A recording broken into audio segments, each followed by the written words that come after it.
Happy Wednesday. Yes, happy Wednesday. Trust you are having a powerful midweek. Powerful, productive. You're learning something, you're inventing something, you're being strategic, you're being vigilant, all the above. All right, so I have a great topic today. First off, I want to say thank you for all the feedback that you gave us on the last show that we did. Anthony Lee was phenomenal. It was excellent. So, yes, today we are going to be talking about more money issues in real estate, how much it costs overall to jump into real estate, investing and purchasing in real estate. And this one could hit home so much so as we are talking about closing the wealth gap, closing the disparities in housing, home ownership. I know there's been a big push from large organizations like the Asian real estate organizations, the African American real estate organizations, the National Latino real estate organizations. I mean, there's a big push with various organizations that are pushing for their groups of people to increase home ownership. But here is where it will get interesting, because there is a current class action lawsuit that no one is really talking about except for me. I've been talking about this since 2019 when I first did a workshop about this. So it's now year 4. Wow, going to year 4. And this thing is starting to catch some steam. So we're going to do classroom style in terms of what we'll discuss today. Before I do that, I just want to say, let's talk about writing down your goals real quick. Make sure you're writing down those goals for 2023. Hashtag real estate goals. And of course, if you're new to the show, welcome. My name's Lisa Gillett, also known as Super Agent. I am real estate broker, owner of Devenio Estates, creator and founder of all cool things and swag in real estate. We had a great event. I was able to facilitate because I'm also a professional agent trainer, international speaker, award-winning author, and all the cool things that my designations say in terms of pricing strategy advisor, senior real estate specialist, short sales and foreclosure certified, along with probate experience. All that good stuff, right? All the fun stuff in real estate, which are not the easy deals oftentimes. Like what I just read off, kind of working in the senior community or working with the senior community oftentimes requires an extra care and fiduciary duties to make sure that you are maximizing the equity of that particular homeowner's property or portfolio, for that matter. I've got a lot of clients that are liquidating portfolios, so doing consultations on that. And folks are just, cashing out and saying, I don't want to deal with tenants. I want to enjoy life and move on to the next. So with all that I say, I have a passion for this industry. I have facilitated and taught real estate classes for youth ages 10 and up. We are doing our boot camp this summer right here in my office. And so I'm excited about that. Stay tuned for that. We are kicking off our real estate classes. In fact, we are voting right now which class we should have first. So I'm also excited about that. I should drop the link. So let me drop the link so that you can sign up. In fact, yes, let's do that. So sign up for our real estate community classes. And I use my Linktree link because I've got so much going on in terms of real estate, right? I'm a broker, a trainer. We've got the classes. We've just lots going on, books and merch. So I just use a Linktree for all of that stuff because you get to get in where you fit in. And that's, what resonates with you. If you sign up for it's really mine. If you sign up for my newsletter, updates or announcements, I don't bombard you with all kinds of stuff. So you can sign up using the Linktree right here. So it's for those who are listening to the podcast, Linktree is linktr.ee/LA super agent. Again, the Linktree link is linktr.ee/LA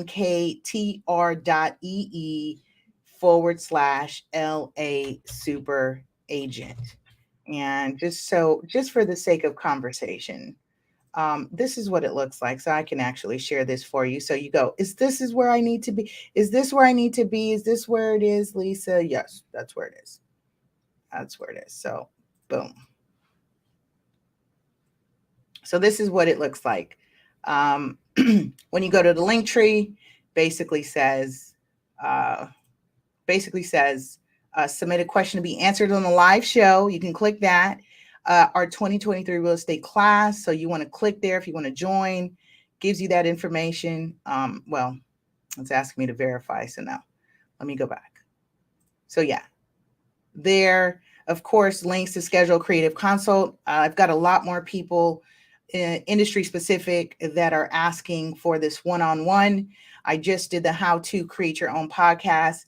And so, yes, you can schedule for a creative consult so that we can create, look at your branding, look at what you're doing, and just design a plan for you to increase your influence and your connection with your community.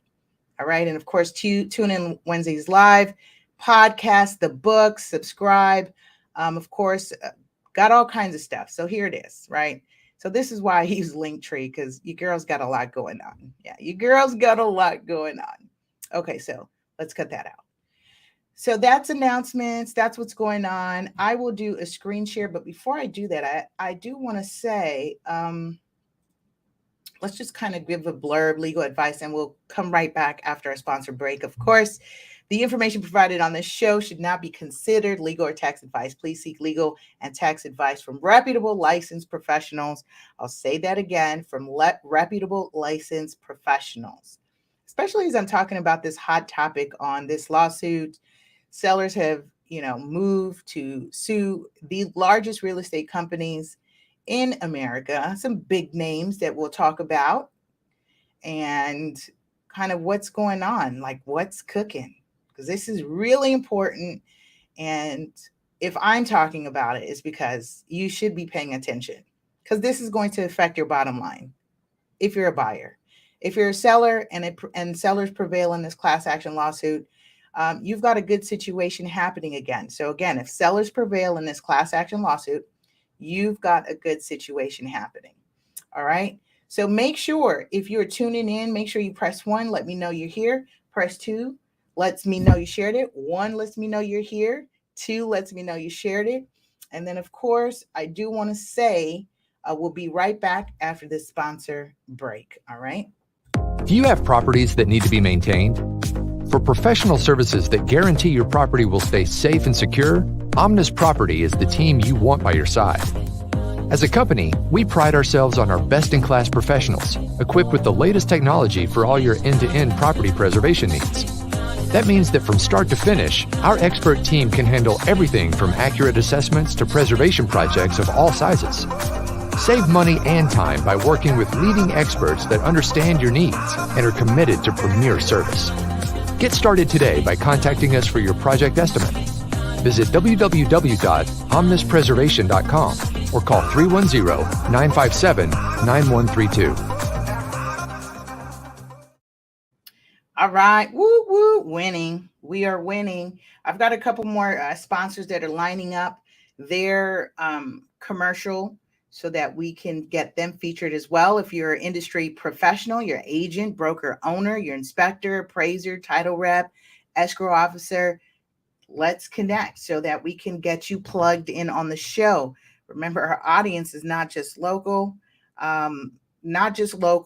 but we do have an international presence. So that's pretty cool. You never know how far your brand can reach. So don't be afraid to put yourself out there. Podcasting is a great way to advertise, and connect with new business, new clients, new customers. All right. I feel like I'm preaching to the choir, but it's all good. Some of you know all of this again. Okay. Excited. I'm gonna hold this up here. We are on episode 195. Thank you to those of you who are tuning in on wherever you listen to your podcasts, whatever platforms you're using. Of course, I want to say shout out to our radio podcast listeners and those who are streaming on the ERGJ Enterprise page, YouTube, Facebook Watch channel, because we are an official Facebook Watch channel. So I'm pumped. I'm excited because this year has already been great. Like, we've rolled right into it. Let me just put my phone on mute because you know how that is. I see messages coming in. In fact, I've got someone asking about Omnis right now, wanting to know if they do Holloway and trash removal. Yes, they do. So you hear that, Omnis? You've got somebody who's inquiring live right on the show. That's so cool. Very timely.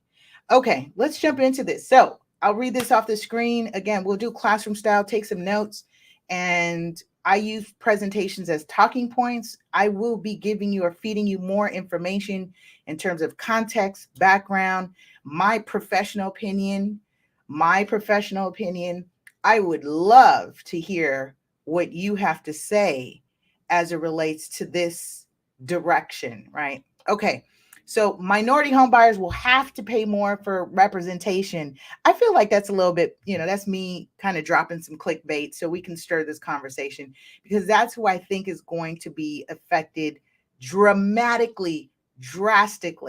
We oftentimes see, right, when the saying is, right, we get hip to the game, we learn the game, and then those who are in the underserved communities end up getting the shorter end of the stick when the rules change. So I've said this at the top of the year. 2023 has really the pandemic, endemic, however you perceive it, has brought many new real estate changes for 2023 and beyond. There are some changes that are in effect for just 3 years. And when I saw these changes, I said, that's very interesting. So politicians imagine that like the housing recession crash, however they want to perceive it, is going to happen between 2023 and 2026. And then we're going to get back to normal. So that's, I pay attention to the sunrise and sunset of some of these bills and laws that have come into play. You should too. So let's go. Agents Commission lawsuit heads to trial. And in fact, as I was catching up on my notes, it was originally scheduled to begin February. We are in February 1 today. It was initially scheduled to begin February, but I believe it was HomeSevices America, which is an affiliate to Berkshire Hathaway, request to postpone. And NAR really wasn't on board with that. National Association of REALTORS was not really on board with that. But, they're all collectively defendants, and we'll be talking about who the defendants are in this lawsuit. It has been postponed and to begin as a jury trial October 16th, 2023. Wouldn't it be cool? I would love for this to be televised. This would, like the Johnny Depp, sign me up. Bring the cameras in the courtroom. I want to be all in this. Who else wants to be in this? Yeah, I would definitely want to be in the courtroom for this case. All right, so this all started. When did this all start? Right. In 2019, Sitzer and Winger were the initial plaintiffs that filed a complaint against the buyer broker rule. So this is, the jurisdiction is Missouri. This is in the state of Missouri where this happened, where this went all down. And it was for the sale of a property. They sold their home, it listed it, I believe Winger's home, I believe Sitzer was in Kansas and Winger's likely in Missouri. And when I say they were initial plaintiffs, they're the one that kicked this whole thing off. They're no longer part of the suit. And in fact, it's snowballed into more sellers and more attorneys that have all pulled in. We're going to talk about class action. So let's stick with it. Stick with me here. I get so excited about this because this is like what we are witnessing is the second largest real estate lawsuit to date. This is the second largest real estate lawsuit to date. Um, I've seen different sources, the Real Deal being one. I think it was House. I forget what the name of it, but they are calling this the bombshell lawsuit. Drop that in the comments below. This is known as the bombshell lawsuit. Yeah, real estate. Why do you think, my people? Why do you think, peeps? Oh, by the way, if you're tuning in from next door, because I've been sharing my links there as well, welcome, welcome. So glad to connect with you. Looking forward to connect with you live in person at more of our real estate workshops and events. So this is known as the bombshell lawsuit in real estate, second largest lawsuit to date in real estate. Why? Because depending on whether the sellers and the plaintiffs, the sellers who are the plaintiffs in this lawsuit, if they prevail, it will collapse the business model of real estate as we know it. As we know it. Ebony Campbell, thank you for dropping that in. Welcome. Absolutely. Bombshell lawsuit. And they are likely, they being the industry, the industry is always under attack, right? So we've had AI and, all these other companies, third party, everyone's trying to find a cheaper way of doing real estate business, right? Less commissions, where our commissions are always under attack, and, attempting to simplify the process. That all works when you have cookie cutter deals. But like I said, being a pricing strategy advisor, foreclosure sale, a certified, short sale, probate, those are not cookie cutter deals. Those aren't easy. You can't just use AI and platforms to problem solve those types of issues. You need real people, real experience. Ooh, that sounds like a great commercial. I like that. Make sure we write that down. Real world. I'm sure someone's got that out there anyway. So let's move on. They've filed this lawsuit, and here's why. Okay, so here's the base of the lawsuit. Here's the issue. The seller, as it currently is set up with the MLS, thank you, Ebony. The seller, as it's currently set up with the MLS, is responsible to pay the buyer's broker commission. Let's think about that. The seller is paying for the buyer's broker commission. Yes, the new money comes from the buyer's new loan, right? Or cash, if they've got cash. And the buyer's broker is already pre-negotiated. That's what we need to pay attention to. If I represent a buyer, the buyer is not usually paying me out of pocket, like attorneys, retainers, deposits. They're not usually doing that. What is happening is the seller negotiates with the seller's agent, known as a listing agent. See, now let's do real estate terms. You're now in my class. Oh my gosh. Okay, so time block about 35 minutes, because we're going to do class. Listing agent is known as the seller's agent. All right. And see, when I do my classes, I do terms so that people know who we're talking about, because when you take a real estate exam, you need to know, who is the selling agent and who's the listing agent. It's very confusing, but the MLS, which is known as the multiple listing service, has updated those terms to be synonymous with what the general public and agents commonly use, such as a buyer's agent is known as a buyer's agent, and the listing agent is known as the seller's agent. So let me just go back and let's highlight that here so that you all have it. Listing agent is known as a seller's agent. All right. Listing agent known as the seller's agent. And in this instance, what you have happening is the seller is, for example, And I must say this because oftentimes people think commissions are what they are. Well, that's what it is.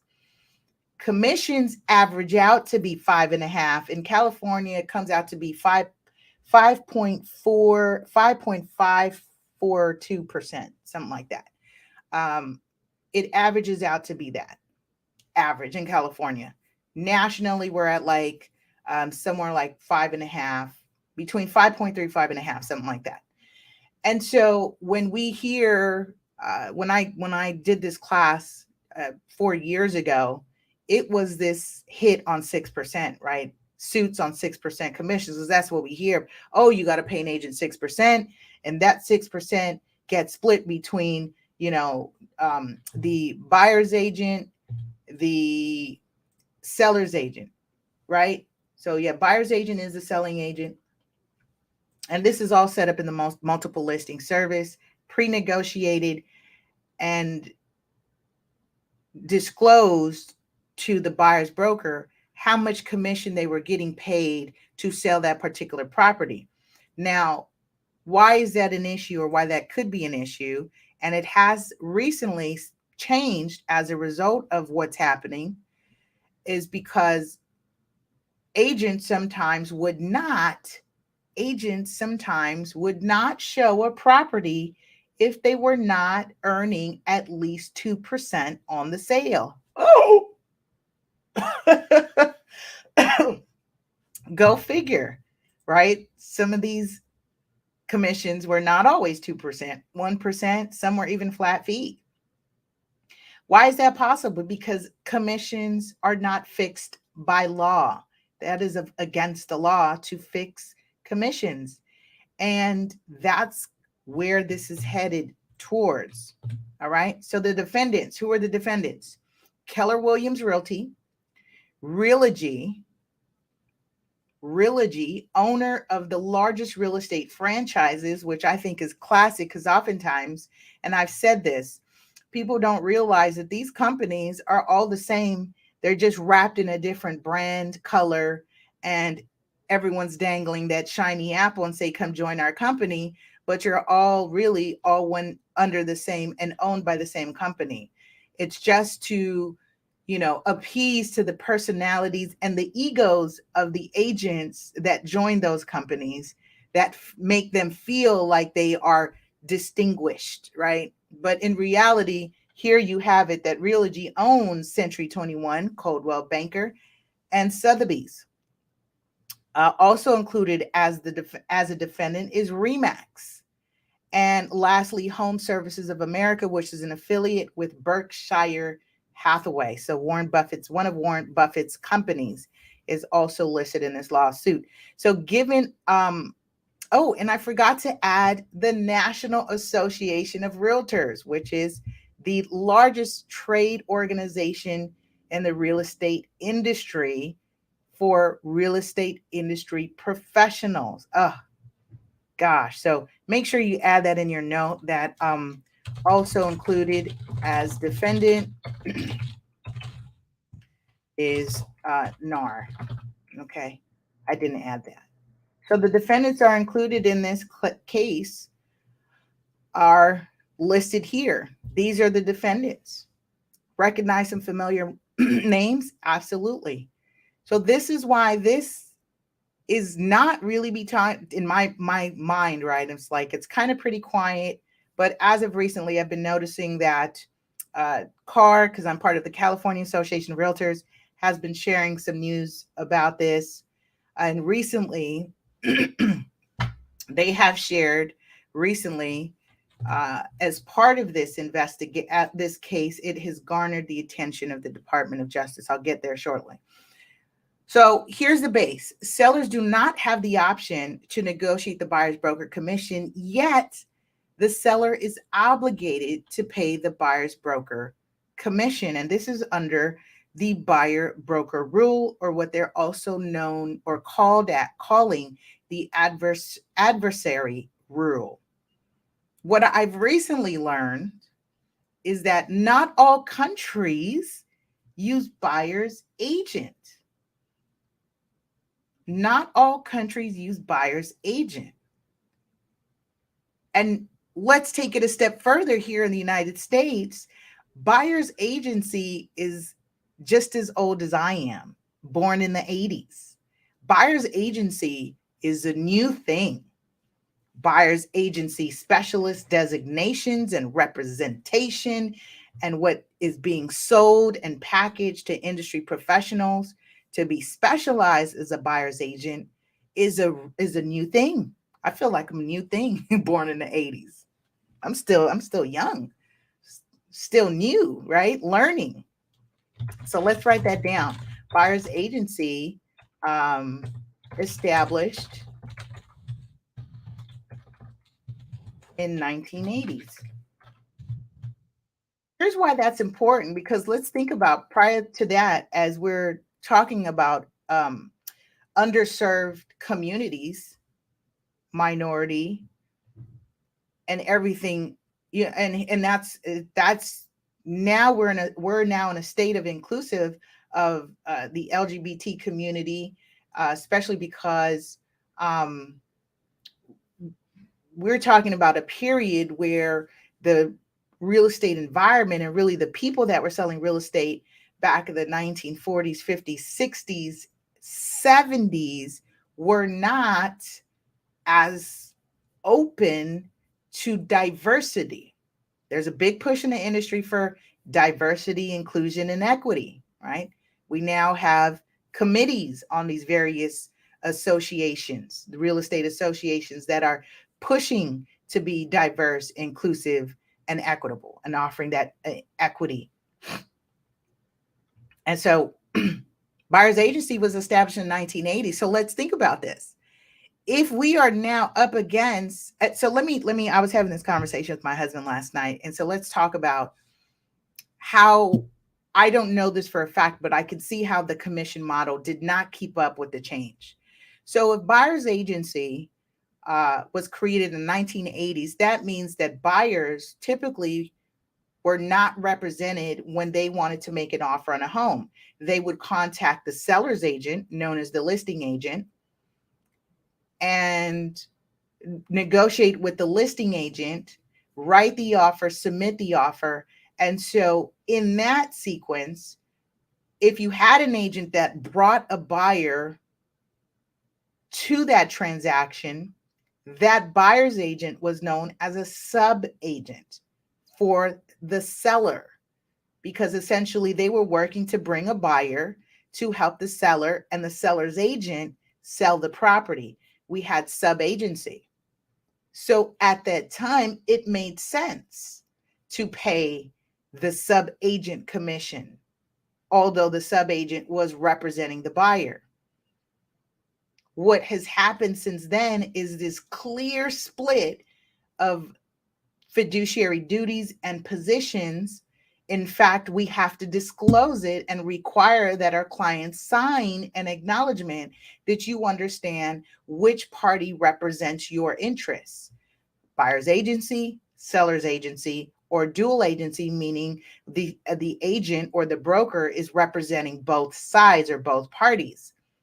So fast forward to 1980s, now we have buyer's agency created, and there's a big push for buyer representation, and the buyer's there to negotiate the best deal, best terms, and oftentimes not the seller's asking price for that buyer, but the buyer's broker commission rule did not evolve with that change. You see what happened? Because now we have buyer's agents representing and competing in a sense against what the seller is offering. Rarely do you have someone, we just witnessed this wild market in the pandemic where buyers were offering above, full price and or above asking price. Very rare, but usually you'd see these parties negotiate. And it's not oftentimes full asking. We're at a place where inventory is low, demand is high. We've got hypermarkets in various local markets in the country. So the demand and pricing is reflecting just kind of economics, right? Supply and demand. So here you have this evolution of agency relationships between sellers agents and buyers agents has evolved, but not so much how buyers agency commission were paid or who paid it. And in this case, you have the seller still paying it, even though they may not get full price offer. And that was the base of this lawsuit. The seller sold their property for $600,000 or listed it for $600,000. The buyer's agent negotiated an offer for $590,000, which was a $10,000 reduction, and the seller still had to pay the full commission as advertised on the multiple listing service. Are you with me here? Are you with me? Okay. This gets deeper. So the National Association of REALTORS is who stipulates this adversary commission rule or the buyer broker rule. The agency relationship became distinct between buyer and seller, but who was responsible for paying that was described by the National Association of REALTORS in the MLS rules and policies, known as buyer broker rule, known as cooperating broker policies. Here's what's interesting. The case caught the attention of the Department of Justice. So the DOJ got involved, and they've been involved investigating for the last 2 years, where eventually under the Trump administration, the National Association of REALTORS and the DOJ came to a settlement. They came to a settlement. The DOJ was scrutinizing and investigating the MLS rules. They pulled the data. They wanted to see what was the percentage of listings sold at buyer broker commission at 2.5% or more compared to flat fee or 1%. And what they were uncovering is accurate. Agents were not always showing buyers every property available to them based on their criteria and price range. Why? Because it was motivated by the commission. I don't think you understand this. I don't think you motivated by the commission. That's why Zillow, Redfin, all these other platforms that have been born out of, the technology boom and being able to access our data from the MLS, because that's how Zillow got the MLS and the data for properties was through us. It was through the MLS. Came in through the back door, turned around, and became the giant they are for home searches. People start on Zillow to home search, and now Zillow is a real estate company, and now they're a competitor to our industry per se, right? Where now people are just listing with them as opposed to listing through the MLS, through us. And that's a whole nother history and issue. We're supposed to be cooperating, team, remember, work together. Not so much. Why? Because this is a $1 trillion industry. Trillions with a T. It's a $1 trillion industry. So this is why, as of recent, if you've looked on online on these platforms, you now can see what is the buyer's commission. You couldn't see that prior to all of this. You didn't even know. You didn't even have a conversation about commission, right? We've been doing things the way things have always been done. You located an agent, you consulted with them, you found property search, and you went out and looked for properties, and somehow miraculously the deal got done and closed, and your buyer's agent was happy because they got paid somehow, right? Magically paid. Not so much. Why? Because as of last year, the court granted class action certification for this lawsuit. So this will enable any seller who paid a broker commission for the sale of residential property across the state of Missouri to be represented in this lawsuit. between 2014, I believe that the parameters is 2014 to 2017. That's estimated for the state of Missouri to be about $1 billion in buyer agent commission. $1 billion with a B in buyer's agent commissions. And so the reality is, buyer's agents are not required to assist with a real estate sale. In fact, neither are listing agents or the seller's agent. Sellers are not required to hire a real estate professional to represent them in the sale. Is it recommended? Yes, right? You don't fix your own car unless you're specialized. Don't represent yourself unless, for no reason, right? What is the saying with the attorneys? An attorney who has themselves as a client. What is it? You have a fool for a client? Something like that, right? Buyer's agent's the same. In fact, when I noticed over time for all of our listings that we've put on the market as a listing broker, the buyers have called us directly. Rarely were we being contacted by a buyer's agent who was representing a buyer. Oftentimes, with this access to information via the technology and the web, buyers can now look online and contact the listing agent directly. In fact, as part of this lawsuit and the investigation into the Department of Justice, Zillow and Redfin and all those platforms that were charging real estate professionals to be bumped to the top as a featured agent now required us to be transparent of who really was the listing agent of that property, because oftentimes it was being pushed, advertised, and I'm going to use this word and I'm going to use it carefully. It appeared misrepresented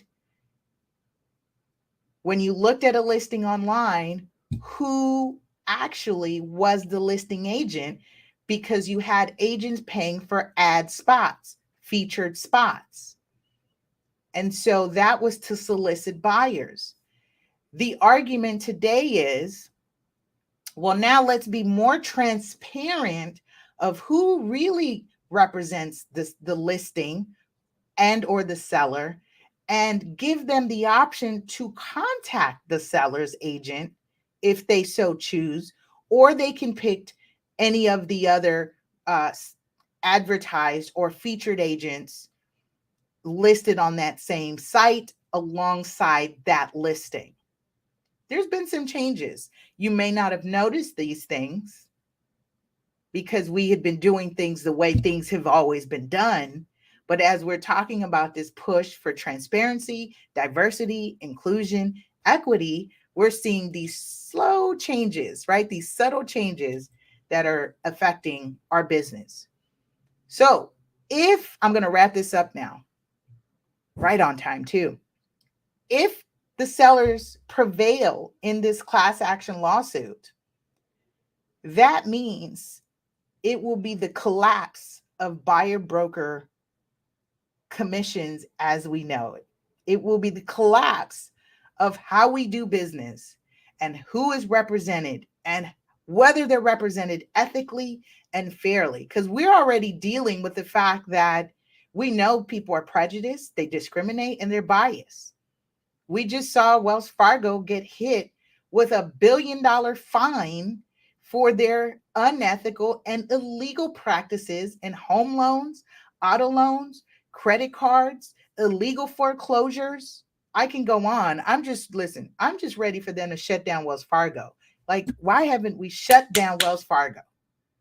That would be the message, not fining them $1 billion because they're multi-billion. It's a drop in a bucket for them. They've been fined collectively over the last 5 years, 10 million here, 60 million here, 32 million here. Now the CFPB has hit them with $1 billion fine. Now I say shut them down. Gotta this, I'm all like punitive damages, make an example, screw that. Take away. In fact, they were suspended for about 10 years from participating in financial securities because they were, opening accounts for people illegally and doing all kinds of mess. I say that to say, if we've got big banks, which some of them are the biggest gangsters around, participating in these illegal discriminatory practices, what makes you think some of these brokers and agents are not participating? You'd be surprised what people are doing for a buck. And right now we're witnessing the pendulum shift. Right now we're going to see agents feel the pinch because we just came out off of the greatest high of all time. Money was easy. Money was flowing. And when the Federal Reserve, which I believe they should have announced already what they're doing with interest rates, as they've been raising the interest rates, squeezing on the market, right, to cool the market down, what's been happening is you kind of bottleneck the inventory, you bottleneck just the demand, you're squeezing it. It's a squeeze right now in the real estate community. And so for those who are not actively doing this full-time, full-time, you got part-time folks who are kind of able to make it through, we're going to see those effects because even those full-time brokers are now saying, okay, I remember what this period looks like. What should I be doing? I've got to pivot. That's the conversation of pivoting. I train agents. So I've been saying lead with education and lead with value. Stop chasing checks. Stop chasing commissions. Stop chasing leads. I've been saying that for 16 years that I've been in this business. Is yes, it's a slower way to build your business as it was for me, but I have staying power. This is long game, longevity. It was my goal and my vision to see myself after 2006 and the 2007, 08 market bust tank. It was my vision to see myself still here. Here we are, 2023. And the question I have for industry professionals is, how do you provide value so that the buyer is comfortable to pay for your commission? They will have to pay out of pocket along with their down payment, plus their closing costs, plus the agent's commission. Let's do some math so that you guys really understand. You hear me getting really passionate. I'm getting hyped. I'm getting passionate about this. I'm going to show you some math real quick on an example of a $500,000 house. Okay. So without the buyer broker rule, the seller won't pay the commission for your buyer's agent if you use one. The buyer will have to pay for the buyer's agent commission if you hire one. Yes, you can do one of two things. You can just use the seller's agent, not likely recommended because, again, let's go back to the 1980s. Why buyer's agency was created in the first place is because buyers who went directly to the seller was getting the short end of the stick. They were oftentimes being screwed big time, not knowing what their contingencies are, right? Not knowing how to protect their deposit if they decided to cancel a deal, how to negotiate inspections once you do the inspections, how to negotiate appraisal when it comes in less than contract price. What do you do then? How to work through your financing. What do you need to know? Repair credits, different credits. There's just so much in there that you lose out. And do you think a seller's agent who's representing the seller, whose fiduciary duty is to his seller first, then you, is going to be advocating for you? We're in an arena where it's showing, right? It's rearing its ugly head that we still have unfair practices in existence. Why? Because we're dealing with people. We're dealing with people. All kinds of people. Not everyone leads and lives by the golden rule.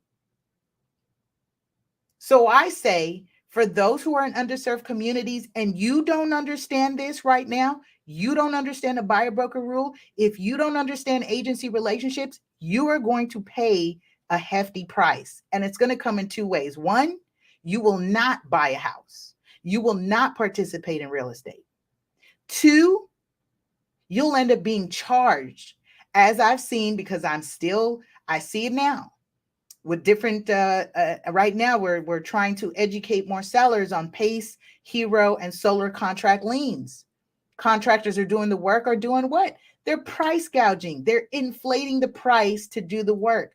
You don't think agents, if you're not educated and you don't understand this as someone who's a minority, underserved, underrepresented group, if you don't get this or grasp this, you don't think someone's going to inflate the price for representation for you to buy that house because your desire to buy that house is more important than what you think the added costs are? All right. I don't think you understand what I'm talking about. Here's my example on a $500,000 house. Okay, let's go with 500,000. Example on a $500,000 house, your down payment would be let's do 3.5% FHA insured loan. Right, most people always talk about that, but there's also Fannie Mae and Freddie Mac home ready possible what 3%. So let's say you did one of those. Let's go with that. Easy, make it easier. Easy math, 3%. So your down payment on that is what? $15,000. It's $15,000 on a $500,000 house. So write that down because we're going to add. We'll do some math because this is how this, if the sellers prevail in this lawsuit, this is how this is going to affect you. Okay, closing costs. These are your transactional costs. Closing costs. Let's factor in another 2%. I'm going to do it on the high side. I'm going to do 3%. Now let's do 2%, just so that we can, So closing costs. Closing costs on 2% purchase price is $10,000.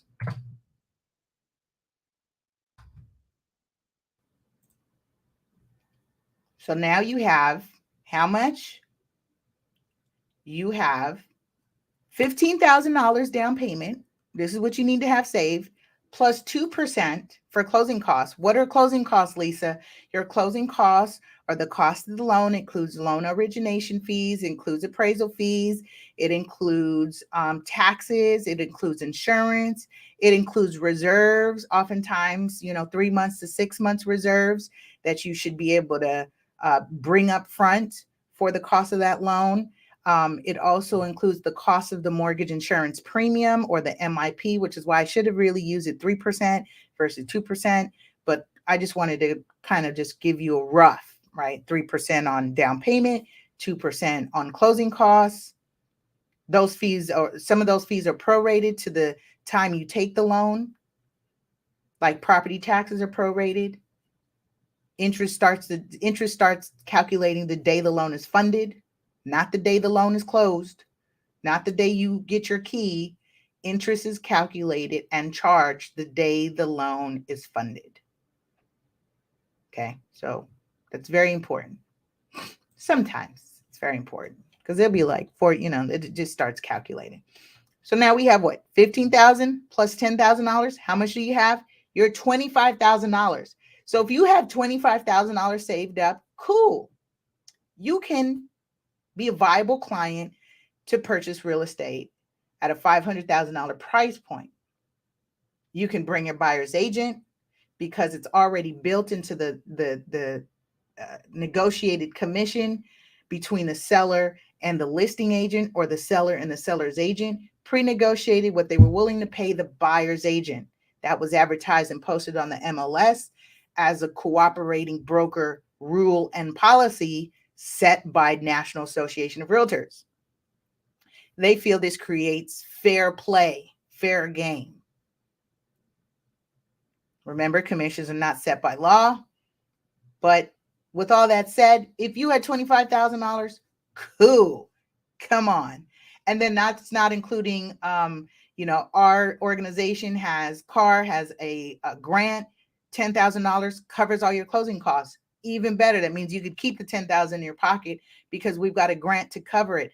Or you're using down payment assistance, right? That you can use towards part of your down payment and or part of your closing costs. Cool, you got that. So you see how that works? If strategically you work with a listing agent or seller and you don't have a buyer's agent, you're going to prayerfully, right? Prayerfully expect that they disclose that you have grant options, down payment options, and talk to you through that. Versus saying, no, you got 25,000. Cool. I'm going to spend. We're gonna spend that, all of it. Okay, Ebony's with me. She says that's why you need real people. Thank you. Absolutely. You're feeling me on this. Okay, you're with me here. So we're at 25,000. Now, if this suit prevails, guess what happens? The seller won't pay the buyer's commission anymore. So now be prepared to hear anything from a flat fee, right?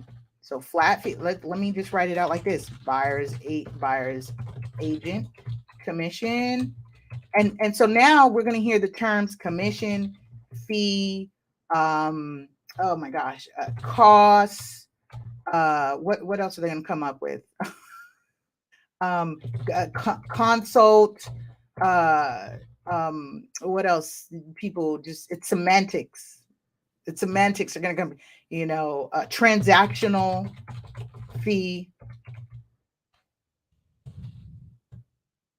Oh yeah, they're going to get real creative on what they call this fee. Right. So we're going to hear it come in the form as flat fee. Flat fees are out already. I've used flat fees, and it's usually for at a certain price point. And I'll do that on the selling side. I'll do a flat fee and split it.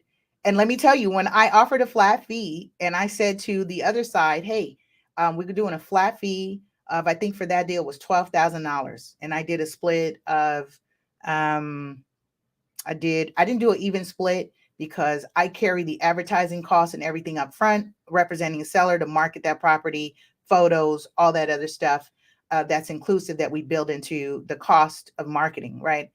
And so it's $12,000. I think I did $7,000 and $5,000 between.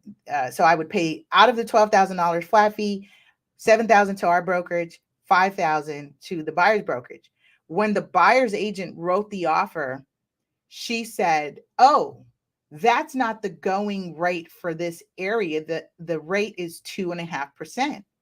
And what did I say, being who I am? What did I say? She said, oh, the commission is 2.5% because I offered her a flat fee. I said, oh, commissions are not fixed by law, and this is what it is. If you'd like to negotiate with the seller about your commission, then you're going to have to negotiate that directly, right? And she built it into the contract and she attached it to her offer.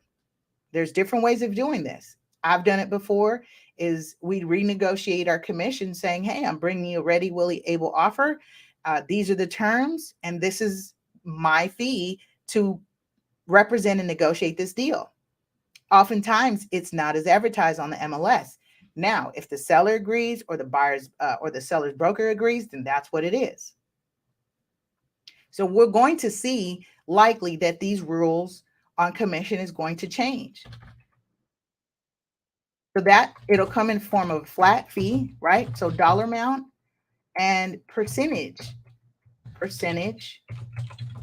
range from, I'm just gonna say percentage range. So we have that the buyer's agent commission, fee, cost, consult, transactional fee, whatever is going to be creative, it'll be creatively called, can show up as a flat fee or a percentage range. Let's do percentage. So let's say now the buyer's agent says, well, I customarily negotiate and work for 3% on a $500,000 purchase price. Buyer's agent commission, buyer's agent commission, fee, cost, consult, transactional fee. Yeah. if at 3% equals what? $15,000. So that means now we have so buyers cost to purchase out of pocket is now what? The down payment, right? 3%, 15,000. The closing costs, 2%, 10,000, and buyer's agent.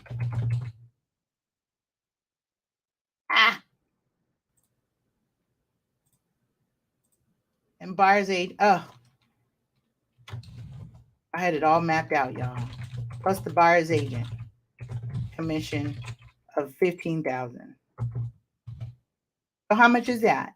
25 plus 15. We've just now, on a $500,000 purchase price, you went to 15,000 plus 10,000 is 25,000 plus another 15,000. That's $40,000. Buyer has to save to purchase. $40,000 the buyer has to save to purchase. Is my math right? 25 plus, 15 plus 10 plus 15. Yeah, if I grouped it 15 and 15 or 30 plus 10, that's $40,000. So the buyer would have to save $40,000 to purchase. Who do you think is going to be drastically affected by this? I'll leave you with that. This was perfect, timely, and I'm glad I can give you something to think about. We're going to wrap this up. I want to say thank you for those who are tuning in, who hung out with us, and for sharing. So be sure to subscribe, like, and follow at LA Super Agent on all your favorite platforms. Yes, we're available on radio podcasts, wherever you listen to your favorite podcasts. All right. We'll see you next week for another information-packed episode on Ready, Set, Real Estate. Yeah, this was heavy for me, y'all. This was heavy. But this is why we do the show, for the real, raw, and uncut side of real estate. Take care, y'all.